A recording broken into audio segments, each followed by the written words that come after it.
Well, a day like that cannot be scripted, and it was a day filled with interesting games, but also controversy connected with draw offers. So, according to the tournament rule book, the player cannot offer a draw before completing the 40 moves. If they do so, the player is declared lost immediately. And this rule book was sent to all the teams, and some of the players actually lost their matches yesterday because of this rule. And in one of the national championship that I played over the board, we had this rule of not to accept draw offers or not to offer draw before 40 moves. And in one of my games, my opponent offered a draw, and we had not completed 40 moves yet. And I informed about the same to the arbiter, and the arbiter gave my opponent a warning. And he did it for the second time, and then arbiter gave me 2 minutes extra on the clock.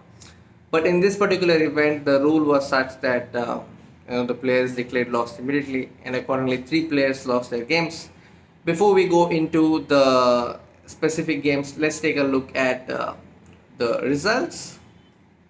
All right, here we go. So, in the match between quintessential queens and pivotal pawns, the pivotal pawns won with a score of 4, and crazy knights versus brutal bishops, crazy knights won 4-2, and ruthless rooks versus the kingslayers won by a narrow margin 3.5. And now let's take a look at the games.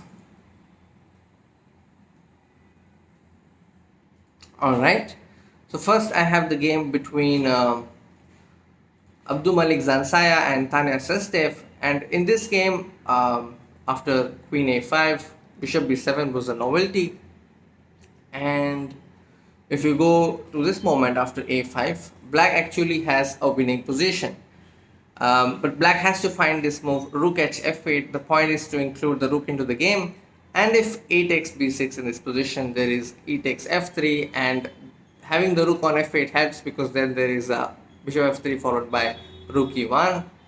So in this position after A5, Zansaya was in danger, but Tanya did not go for it. She played E takes F3, and after Bishop takes F3, the position was a draw. The game ended in a perpetual check, and this time none of the players offered a draw, but it was just pure draw. And in the game between Abhijit Gupta and Konero Hampi, I think Abhijit Gupta played a very sound opening and got into a slightly better position. Here, B6 was a novelty played by Konero Hampi, and Queen E2 to stop Bishop coming to A6. After Bishop B7, A4, Knight C6, there came a moment where Konero Hampi made a mistake. I think Knight E4 was slightly dubious, and then after Knight A3, F6, Abhijit Gupta found clear path to decisive advantage. He's at least winning a pawn here. He played Bishop takes E4, and after D takes E4, D takes C5, the position is already clearly better for white. The point is, if Queen C5, there is Knight D7 fork, and if Queen E7, then there is Knight C6 followed by CB6. This is what happened in the game. White was a clear pawn up, and Abhijit converted this very elegantly. Then the game between Ho Ifan and Bhakti Kulkarni. In this position, I think Bhakti could have retained the pressure just by playing Bishop C8, King H7, and then maybe a possible F7, F5 break. But she rushed with Knight F4, and Ho Ifan took advantage of this mistake. She played Bishop into D7 first, and then Bishop F4, now E5, blunting this Bishop. And in just a matter of few moves, Ho Ifan was clearly better. After C5, she played H4, making sure that G5 is not possible. And after F5, Queen A4, the pawn on F4 was also lost. Eventually, Ho Ifan won the game. Then in the game between Inian and Arjun Kalyan, though the position was a theoretical drawn endgame, he was given lost because Inian had offered a draw before 40th move. So this game, Arjun Kalyan won. Next, in the game between Savita Shri and Priyanka, after H4, Bishop E7 was a novelty. And here I think the way Savita Shri played was quite good in the first few moves, in the middle game also. This is like already slightly better for white, but there were a lot of ups and downs in the game, and I think this is one moment which I want to show you. After rook a4, queen b7 was played, but g2 was interesting. One sample line could be bishop c4, king e7, take, and then g1 queen. This position is equal. The final mistake came after king c2, where she played knight d5, and now you can see that a8 queen is possible. In this position, directly it's not possible because of the check, but white played rook b7, closing that diagonal and then going with a8 queen.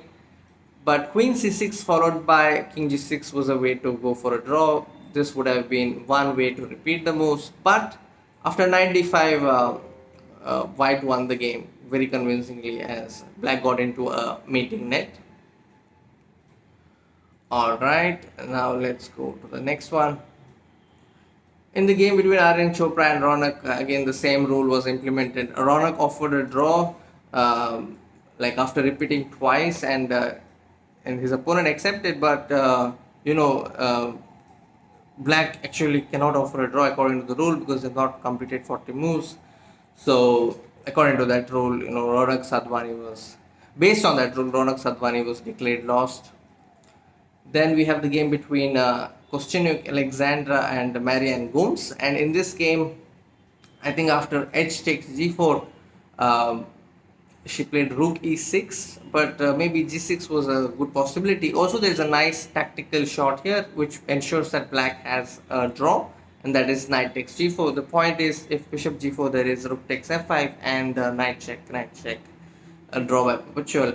This was missed by Marianne Gooms, and she eventually got checkmated with rook h1. This was very deadly. Then in the game between Hikaru Nakamura and Wang Hao, for a really long time, Wang Hao maintained edge, but in this position after rook a4, one way to support this pawn could be rook b8. If rook b5, there is queen a6, trapping the rook. But Wang Hao played c4. I think this was the start of missing that edge. After c4, slowly and steadily, Hikaru managed to recover and then also eventually won the game.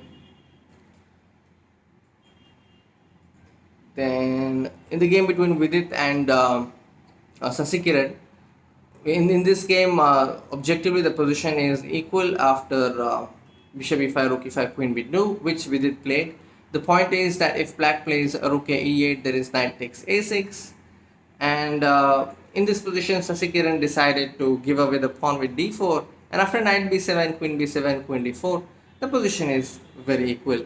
And here Vidit offered a draw, Sasikiran accepted it, but again based on the rule set by the organizers, this was not accepted as the player was declared lost immediately. So also Vidit later tweeted about it and was slightly disappointed with the rule. And let's go to the next game, Arpita versus Saina Salonika. Arpita has been a star performer for their team. Even Tanmay Bhatt tweeted that would like to field her in every board. In this game, I think after queen e2, she was enjoying a slight edge, but after e6, the advantage grew. Because in this position, rook d1 followed by knight e4 was a good possibility, but e6 is a mistake. It's a good moment for all of you to see if you can spot a tactic.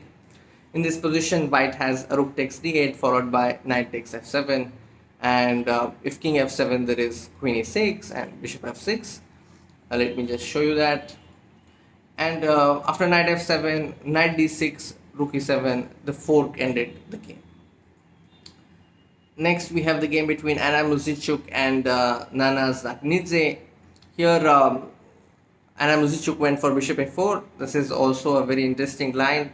The positions that come out of this opening are very similar to the Rai Lopez structures, but this game took a different route, and I'm going to highlight the critical moment. In this position after g3, Nana Zagnidze had a very tempting sacrifice with knight h4, which she missed. Because after gf4, e4, the point is the queen has to go to d2, and then there is bishop into e4. Owing to the fact that the king on g1 is slightly weak, I think black enjoys a very reasonable compensation. And black is probably better already.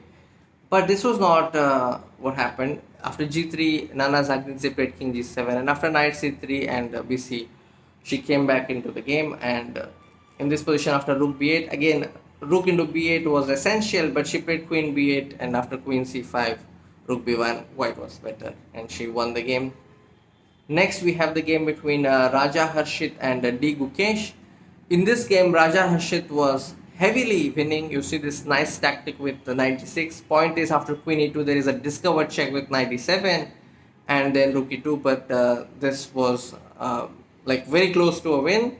After a few moves in this position, Raja Harshit could have just picked up this pawn on a6. The bishop is very well protecting the pawn on a6, but for some reason he did not go for this. He played bishop c4, and this was the start, I think, start of the situations where black was coming back, and then there were like the same mistakes arrive in couple, like they come in pairs. So in this position, after rook f3, rook g4, slowly black was taking over, and black won the game. All right. So these pawns became very deadly, and yeah, eventually Gukesh won the game and helped the team to win as well. Now let's take a look at the standings. The Kingslayers are actually reading right now, and pivotal pawns, brutal bishops, and ruthless rooks are on second, third, and fourth position. The crazy knights will have to do something crazy to qualify today. And so the highlight of the day was actually the draw controversy. And now it's all down to day 5 to see who qualifies to the playoffs. I hope you liked the video. I'll be back with another video soon. Until then, take care. Bye bye.